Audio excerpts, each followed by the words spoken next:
Selamat sore, Ibu Bapak dan Saudara-saudara seluruh jemaat Tuhan, dimanapun saudara berada pada sore hari ini. Apa kabar Bapak Ibu Saudara-saudara? Saya berharap Anda semua tetap dalam keadaan baik dan sukacita, dalam keadaan sehat. Dan sore hari ini kita akan kembali melaksanakan kebaktian rumah tangga kita di rumah kita masing-masing. Dan sebelum kita memulainya, mari kita terlebih dahulu mempersiapkan hati dan pikiran kita melalui saat teduh. Saat teduh kita mulai.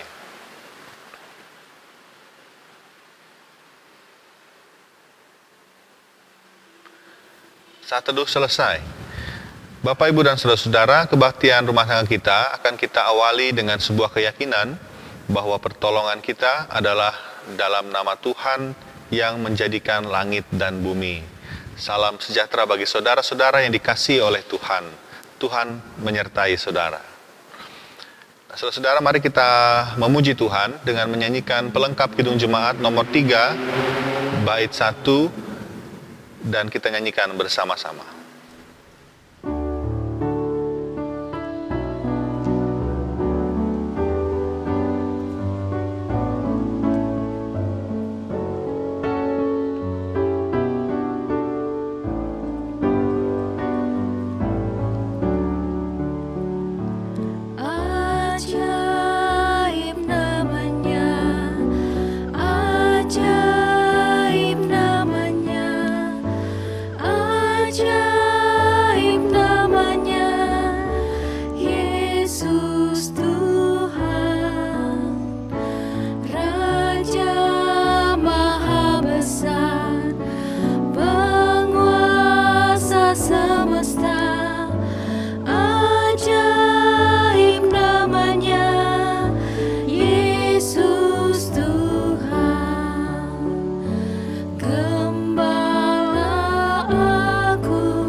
Saudara-saudara, hari ini kita berkumpul bersama-sama dan kita bersuka cita karena Tuhan tetap menyertai dan memelihara kehidupan kita hari demi hari meskipun dengan berbagai macam keterbatasan yang ada.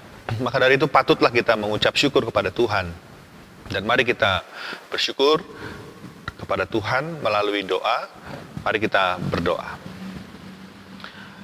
Ya Tuhan kami Yesus Kristus yang maha baik, tak henti-hentinya Tuhan Engkau menemani dan terus menyertai kami dalam setiap langkah kehidupan kami. Terlebih ketika pada saat-saat ini kami ada dalam berbagai macam situasi yang menyulitkan dan juga kami masih harus membatasi diri untuk tetap di rumah. Tapi itu tidak menyurutkan kami untuk terus mengucap syukur kepada Tuhan karena Tuhan juga tidak henti-hentinya terus menyertai dan mencukupkan segala kebutuhan dan kehidupan kami.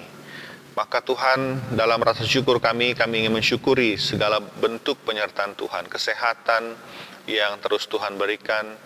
Kami juga mau bersyukur karena kami masih bisa meluangkan waktu bersama dengan keluarga kami, beribadah bersama-sama.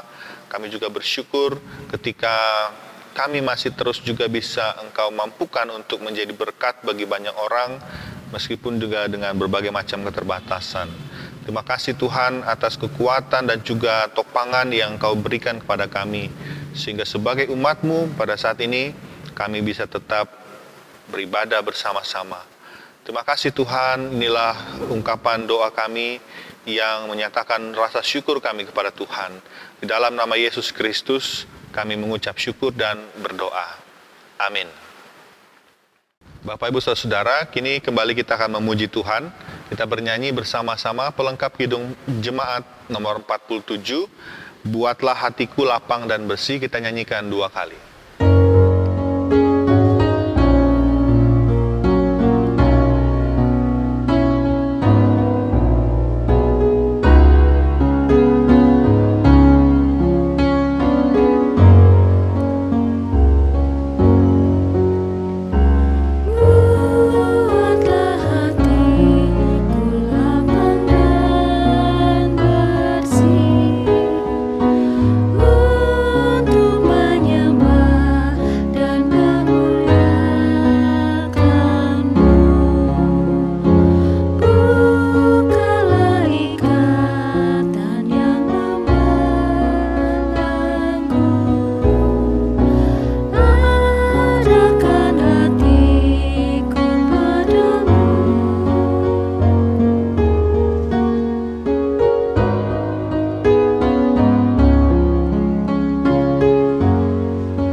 Saudara, kini mari kita bersama-sama mempersiapkan Alkitab kita dan mempersiapkan diri kita untuk merenungkan firman Tuhan.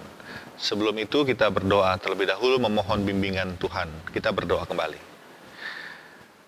Tuhan kami Yesus Kristus, kembali kami akan membaca bagian Alkitab kami dan merenungkannya karena kami percaya Alkitab kami adalah sumber firman Tuhan. Dan kami akan merenungkannya untuk dapat menjadi kekuatan dan juga peneguhan iman kami. Kami juga bisa mendapatkan pesan firman Tuhan sehingga kami tahu apa yang harus kami lakukan di dalam kehidupan kami saat ini. Tolonglah kami Tuhan dalam segala keterbatasan kami. Kami memohon hikmat Tuhan supaya kami memahami firman Tuhan ini dengan baik dan kemudian kami bisa melakukannya seturut dengan kehendak Tuhan. Kami serahkan waktu kami saat ini di dalam nama Yesus Kristus Sang Sumber Firman. Kami berdoa. Amin. Bapak Ibu Saudara-saudara, kini mari kita membuka Alkitab kita. Kita akan bersama-sama membaca bagian Alkitab kita dari surat Petrus yang pertama, pasal 1, ayat 17 sampai dengan ayat ke-23. 1 Petrus 1 ayat 17 sampai ayat 23, saya akan membacakannya untuk kita semua. Dan jika kamu menyebutnya Bapa, yaitu Dia yang tanpa memandang muka menghakimi semua orang menurut perbuatannya, maka hendaklah kamu hidup dalam ketakutan selama kamu menumpang di dunia ini. Sebab kamu tahu bahwa kamu telah ditebus dari cara hidupmu yang sia-sia, yang kamu warisi dari nenek moyangmu itu, bukan dengan barang yang fana, bukan pula dengan perak atau emas, melainkan dengan darah yang mahal, yaitu darah Kristus yang sama seperti darah anak domba yang tak bernoda dan tak bercacat. Ia telah dipilih sebelum dunia dijadikan, tetapi karena kamu, Ia baru menyatakan dirinya pada zaman akhir.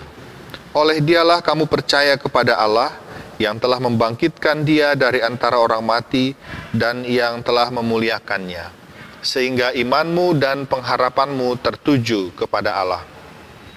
Karena kamu telah menyucikan dirimu oleh ketaatan kepada kebenaran, sehingga kamu dapat mengamalkan kasih persaudaraan yang tulus ikhlas, hendaklah kamu bersungguh-sungguh saling mengasihi dengan segenap hatimu. Karena kamu telah dilahirkan kembali bukan dari benih yang fana, tetapi dari benih yang tidak fana oleh firman Allah yang hidup dan yang kekal. Demikianlah pembacaan Alkitab kita pada sore hari ini. Senantiasa berbahagialah orang-orang yang mendengar firman Tuhan dan juga memelihara firman Tuhan itu dalam kehidupannya sehari-hari. Terpujilah nama Tuhan. Bapak Ibu Saudara-saudara yang dikasihi oleh Tuhan kita Yesus Kristus, kita sudah melaksanakan kebaktian online di rumah kita masing-masing ini. Kalau tidak saya salah hitung, kira-kira sudah lebih dari 1 bulan ya, sudah 4 minggu atau hampir 5 minggu kita melaksanakan kebaktian kita secara mandiri di rumah-rumah. Bapak Ibu Saudara-saudara, tidak hanya kegiatan-kegiatan peribadahan kita yang pada saat ini sementara waktu berubah polanya, tapi tentu ada berbagai macam aspek dalam kehidupan kita yang juga menjadi berubah. Dan mungkin salah satunya adalah juga pola hidup kita atau gaya hidup kita. Yang biasanya kita dalam 1 minggu kita ada berjumpa dengan teman-teman kita, berkumpul dengan orang-orang di sekeliling kita. Tapi kini kita membatasi dulu pertemuan itu. Kita bekerja, ada yang bekerja dari rumah, ada yang belajar dari rumah. Mungkin juga ada yang berubah, misalnya jadi lebih sering tidur lebih larut malam, atau tidur lebih cepat, atau sekarang pola makan kita berubah. Nah, saudara-saudara, yang pasti banyak orang mengalami perubahan gaya hidup, perubahan pola hidup. Nah, Bapak Ibu Saudara-saudara yang Tuhan Yesus kasihi, tentu ada hal-hal yang berubah, tapi di sisi lain ada hal-hal yang masih sama dalam kehidupan kita. Nah, saudara-saudara, mari kita lihat ketika kita saat ini masih juga berada dalam minggu-minggu Paskah, tepatnya minggu Paskah yang ketiga. Kita mau lihat, saudara-saudara, ada satu hal ternyata yang tidak bisa kita ubah. Ada hal-hal yang tidak bisa kita ubah, tapi malah justru harus semakin kita tingkatkan. Harus lebih kita terus lakukan dengan lebih intens, lebih tinggi intensitasnya. Nah, saudara-saudara, kita lihat di dalam pembacaan Alkitab kita tadi, bagian firman Tuhan juga menyinggung soal bagaimana Yesus Kristus Tuhan kita itu hadir dalam kehidupan kita, kemudian dikatakan Dia menyucikan hidup kita, kita kemudian ditebus. Kita ini adalah umat yang ditebus oleh Tuhan, dan kita dibersihkan melalui pengorbanan Tuhan Yesus yang mahal harganya. Kita ditebus bukan dengan barang-barang yang fana, bukan ditebus dengan perak atau emas, tapi kita ditebus dengan darah yang mahal, darah Tuhan kita Yesus Kristus yang sangat-sangat murni, yang kemudian dalam ayat 19 dikatakan tidak bercacat, tidak bernoda. Bapak Ibu Saudara, ketika surat ini ditulis dan ketika diungkapkan bahwa kita ditebus, kita disucikan, kita dimurnikan dengan darah yang mahal dari darah Tuhan kita Yesus Kristus, ternyata tidak hanya berhenti sampai di situ. Firman Tuhan hari ini mau juga mengingatkan kita dengan satu aspek dalam kehidupan kita yang tidak boleh kita lupakan sebagai umat yang statusnya adalah umat yang ditebus dengan darah yang mahal itu. Nah, apa itu saudara-saudara? Itu yang kemudian kita baca dan kita temukan dalam ayat ke-22. Dikatakan di sana bahwa kita sudah disucikan, lalu kemudian kita diminta untuk mengamalkan kasih persaudaraan yang tulus ikhlas. Hendaklah kamu bersungguh-sungguh saling mengasihi dengan segenap hatimu. Nah, saudara-saudara, ada kata kasih persaudaraan di sini yang kita temukan.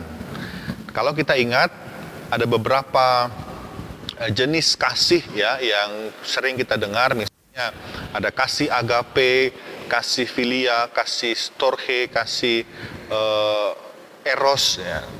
Nah, saudara-saudara, kita tahu bahwa kasih agape misalnya sering disebut sebagai kasih yang paling tinggi tingkatannya, karena itu merujuk pada kasih kita kepada Tuhan. Lalu kemudian ada kasih filia, kasih persahabatan, kasih yang menunjukkan relasi antara sahabat, antara kita dan orang-orang yang kita kenal, dengan kawan kita, dengan teman kita. Nah, kasih filia ini Bapak Ibu Saudara juga yang dipakai ketika menyebut atau menuliskan kasih persaudaraan. Nah, kasih persaudaraan di sini menggunakan kata Philadelphia, kasih persaudaraan. Nah, Bapak Ibu Saudara, artinya apa? Artinya ketika kita diajak untuk merenungkan, untuk menghayati status kita atau keberadaan kita sebagai umat yang ditebus oleh Tuhan, ternyata ada konsekuensi logis dari status itu, yaitu kita harus mengamalkan kasih persaudaraan itu. Atau misalnya dalam kitab atau surat Ibrani pasal 13 ayat 1 dikatakan di situ, peliharalah kasih persaudaraan. Nah, Bapak Ibu Saudara-saudara, ini menjadi poin yang penting dalam perenungan kita pada sore hari ini. Ketika dalam memberlakukan kasih, kita juga diharapkan bisa menerapkan, menunjukkan kasih persaudaraan itu dalam kehidupan kita sehari-hari. Nah, Bapak Ibu Saudara, kasih persaudaraan biasanya kita akan anggap itu sebagai sebuah kasih kepada orang yang kita anggap sebagai saudara. Yang kita kenal, yang kita anggap sebagai sahabat. Sebagaimana kata filia itu atau Philadelphia itu. Nah, Bapak Ibu Saudara, namun ternyata kasih persaudaraan itu selalu punya dua sisi, dan itu kita temukan misalnya dalam Ibrani pasal 13 tadi. Ibrani pasal 13 ayat 1 mengatakan peliharalah kasih persaudaraan. Lalu ayat keduanya dilanjutkan begini, jangan kamu lupa memberi tumpangan kepada orang. Nah, ini menarik Bapak Ibu Saudara, ketika kasih persaudaraan menjadi hal yang utama, yang pertama, ya, Philadelphia itu, tapi Philadelphia itu tidak bisa berdiri sendiri. Kasih persaudaraan itu harus kemudian dilanjutkan dengan Filosenia. Filosenia itu dalam kitab Ibrani atau surat Ibrani pasal 13 ayat 2 itu diterjemahkan dengan kemudian diterjemahkan menjadi memberi tumpangan. Nah, kenapa saya katakan ini menjadi dua aspek atau dua sisi yang tidak bisa dipisahkan? Kalau kasih persaudaraan itu biasanya memang kita anggap sebagai kasih kepada orang yang kita kenal, tapi memberi tumpangan itu biasanya berkaitan juga dengan kasih kita terhadap orang yang tidak kita kenal. Nah, maka di sini kita melihat bahwa kasih persaudaraan itu juga erat kaitannya dengan mengasihi orang yang tidak kita kenal atau kasih terhadap orang asing dalam kehidupan kita. Dan ini juga menjadi satu benang merah dengan perenungan kita hari Minggu yang lalu ketika Tuhan Yesus menghadirkan dirinya menjadi sosok seorang asing. Dan kita diajak untuk juga mengasihi Tuhan Yesus dengan mengasihi orang-orang asing. Nah, Bapak Ibu Saudara, seperti halnya yang sangat menonjol tampak dan muncul dalam Ibrani 13 ayat 1 dan 2 tadi, itu juga tampak dalam pembacaan Alkitab kita sore hari ini di dalam 1 Petrus 1 ayat yang ke-22. Ketika dikatakan sehingga kamu dapat mengamalkan kasih persaudaraan yang tulus ikhlas, hendaklah kamu bersungguh-sungguh saling mengasihi dengan segenap hatimu. Dan ini juga punya dimensi yang sama, Bapak Ibu Saudara-saudara. Ketika kita diajak untuk mengamalkan kasih persaudaraan itu, kita juga diajak untuk mengamalkannya dengan sungguh-sungguh, dengan tulus ikhlas, saling mengasihi dengan segenap hati. Biasanya, kalau kita mengasihi orang yang menjadi saudara kita mengasihi orang yang menjadi sahabat kita, tentu kita sudah secara otomatis kita melakukannya dengan sungguh-sungguh, dengan sepenuh hati, dengan tulus ikhlas. Tapi bagaimana ketika kita mengamalkan kasih persaudaraan itu dalam aspek yang kedua tadi, mengasihi orang yang asing bagi kita, mengasihi orang lain yang bukan saudara kita, yang bukan sahabat kita, yang bukan teman kita. Dan di sini kita diajak untuk juga bisa menerapkan kasih persaudaraan yang tulus itu kepada mereka juga. Mereka yang betul-betul membutuhkan pertolongan kita, membutuhkan bantuan, membutuhkan uluran tangan kita, meskipun secara hubungan darah tidak ada hubungan darah, secara relasi persahabatan tidak ada relasi persahabatan, tapi kita dituntut untuk punya kasih persaudaraan dan kita mengamalkan itu dengan tulus ikhlas. Bapak Ibu Saudara-saudara, seperti yang juga pernah kita bahas dalam kebaktian rumah tangga minggu yang lalu, surat 1 Petrus ini ditujukan kepada jemaat-jemaat Kristen yang diaspora, yang menyebar di berbagai titik di Asia Kecil. Mereka sebagai kaum yang minoritas. Dan justru di tengah-tengah kondisi seperti itu, mereka diajak untuk mengamalkan kasih persaudaraan. Kepada siapa? Tentu bukan hanya kepada sesama orang Kristen yang minoritas tadi, bukan hanya kepada sesama orang Kristen yang menderita tadi, tapi juga mengamalkan kasih persaudaraan yang tulus ikhlas itu kepada orang-orang yang notabene, yang ternyata tidak menghendaki kehadiran mereka atau bahkan membenci mereka, berusaha membuang mereka dari pergaulan, yang berusaha mengucilkan mereka, yang berusaha untuk melenyapkan mereka. Jadi mereka, umat Kristen atau jemaat Tuhan pada saat itu, dengan kondisi yang terbatas, dengan kondisi yang tidak bisa berbuat banyak, justru ditantang untuk bisa mengamalkan kasih persaudaraan itu dengan tulus ikhlas. Bukan hanya sekadar basa-basi, diajak untuk mengamalkan kasih persaudaraan itu, saling mengasihi satu dengan yang lain itu dengan segenap hati, bukan dengan terpaksa, bukan dengan mengeluh, tapi betul-betul dengan hati yang tulus. Nah, saudara-saudara, saya pikir ini menjadi kekuatan iman kita dan juga menjadi landasan iman kita ketika hari-hari ini dan beberapa waktu ke depan kita akan terus berhadapan, kita akan terus menghadapi bersama-sama pandemi wabah COVID-19. Saudara, kita diajak untuk bisa mengamalkan kasih persaudaraan itu dengan sungguh-sungguh. Nah, bagaimana caranya, saudara-saudara? Kita bisa mengamalkan kasih persaudaraan ini. Salah satunya adalah dengan kepedulian kita, dengan kerelaan kita, mengorbankan diri kita untuk orang lain. Dan kita lakukan itu dengan ketulusan, kita lakukan itu dengan segenap hati untuk menopang mereka yang kesulitan. Saya percaya mungkin ada di antara kita yang berpikir, oh saya juga ini terdampak, saya juga butuh bantuan, saya juga kekurangan, saya juga harus menguras tabungan. Tapi mari kita lihat, saudara-saudara, bukankah memang itu aspek pengorbanan? Bukankah itu aspek kepedulian? Kita mau mengorbankan apa yang ada pada kita pada saat ini, supaya ada keseimbangan, supaya orang lain juga bisa terbantu, supaya orang lain juga bisa bertahan. Dan ini yang mau kita bangkitkan, saudara-saudara, sebagai bentuk nyata iman kita kepada Kristus yang bangkit itu, yang menyelamatkan kita dan membayar segala dosa kita, menebus kita dengan darah yang mahal. Mari kita juga mau mengorbankan diri dengan mewujudkan, memelihara, mengamalkan kasih persaudaraan itu di dalam kondisi kita yang sulit saat ini.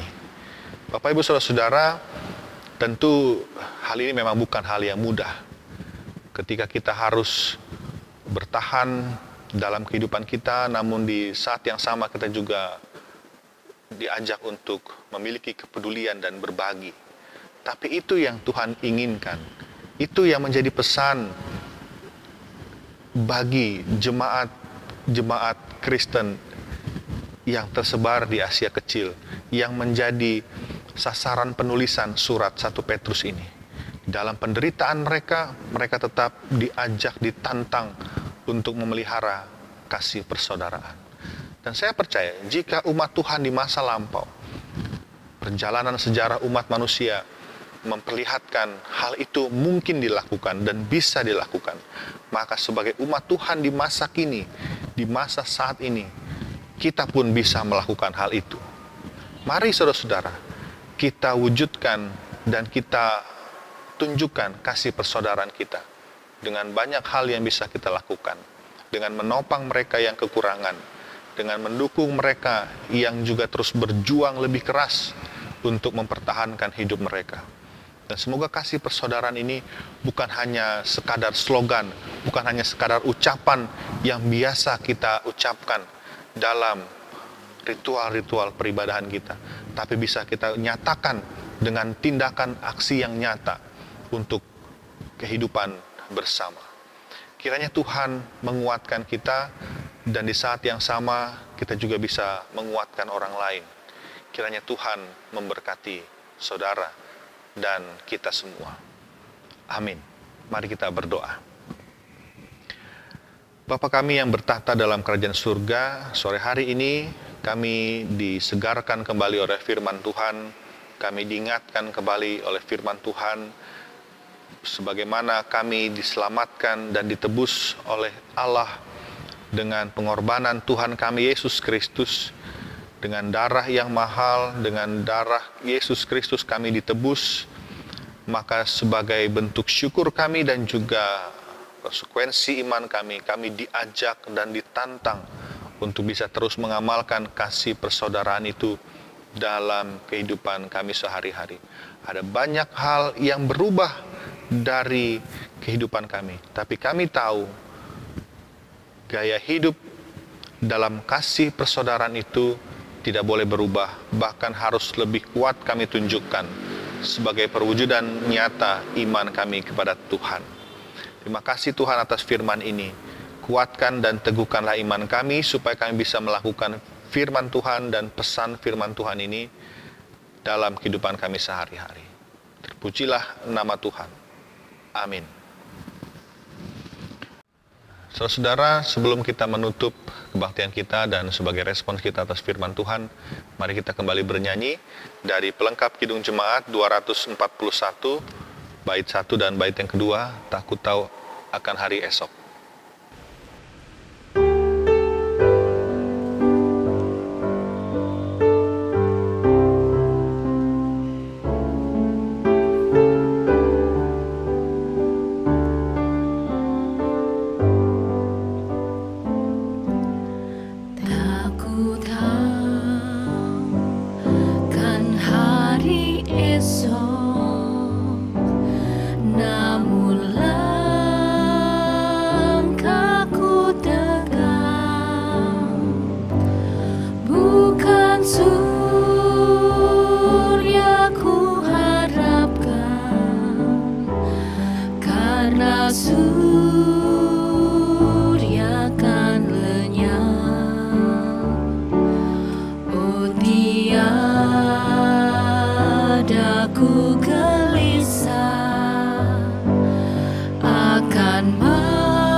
Banyak hal tak ku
Saudara, mari kita naikkan doa syafaat dan sekaligus kita tutup dalam doa dan berkat. Mari kita berdoa. Allah yang bertahta dalam kerajaan surga, kami bersyukur kami menyelesaikan seluruh rangkaian ibadah kami sore hari dengan penuh sukacita. Kami disegarkan dan diingatkan akan tugas kami, panggilan kami untuk menyatakan kasih persaudaraan itu dalam kehidupan kami sehari-hari. Kiranya kami bisa terus berjuang untuk melakukan firman Tuhan. Kami pun ingin memohon kepadamu Tuhan, kiranya kekuatan Tuhan boleh Engkau nyatakan, Engkau sebarkan kepada kami semua sebagai umat Tuhan yang saat ini juga terus berjuang untuk menjalankan segala aktivitas-aktivitas kami yang penuh dengan keterbatasan. Kami mau juga memohon kepada Tuhan supaya kekuatan dari Tuhan itu juga menyertai kami ketika kami terus bergumul untuk kehidupan kami. Kami berdoa bagi mereka yang sakit, kami berdoa bagi mereka yang berjuang untuk tetap bertahan hidup. Biarlah cinta kasih Tuhan memampukan kami untuk tetap melihat ada rencana Tuhan yang baik yang Engkau sediakan bagi setiap kami. Kami berdoa untuk setiap upaya yang dilakukan untuk menyelesaikan persoalan wabah virus ini, baik yang dilakukan oleh pemerintah negara kami, baik di tingkat nasional, di tingkat provinsi, di tingkat kota Sukabumi, dan juga setiap langkah yang harus kami ambil sebagai tanggung jawab sosial kami.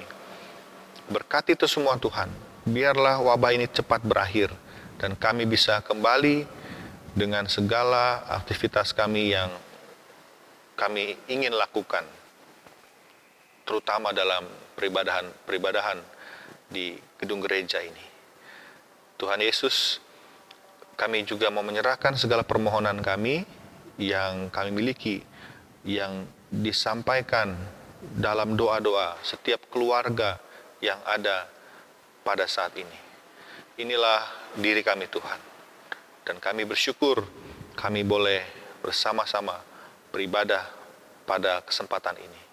Kami mau akhiri seluruh rangkaian doa syafaat kami, dan juga kami mau menutup ibadah kami, menutup doa ini dengan permohonan berkat dari Tuhan. Kiranya kasih karunia dan damai sejahtera dari Allah, berkat dari Allah Tritunggal, kiranya terus menyertai dan memelihara kehidupan kami, mulai saat ini sampai selama-lamanya. Amin. Bapak Ibu Saudara-saudara, kebaktian kita selesai. Saudara-saudara persilahkan mengambil saat teduh dan selamat melanjutkan aktivitas saudara. Tuhan Yesus memberkati.